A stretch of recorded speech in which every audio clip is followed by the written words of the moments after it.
Welcome to our tutorial on how to hide the scheduled label in Gmail on your PC.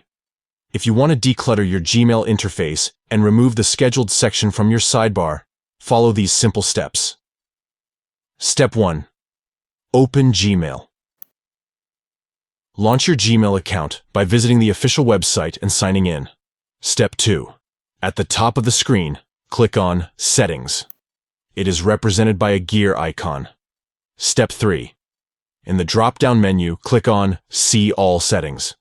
This will open the Gmail settings page. Step 4. On the top menu of the settings page, click on Labels. This will display all the labels associated with your Gmail account. Step 5. Locate the scheduled label and click on Hide next to it. This will remove the scheduled section from the sidebar, helping you maintain a cleaner Gmail interface. By hiding the scheduled label, you can declutter your Gmail experience and focus on the emails that are important to you. Thank you for watching our tutorial. For more helpful tips and tricks for optimizing your Gmail usage, make sure to subscribe to our channel.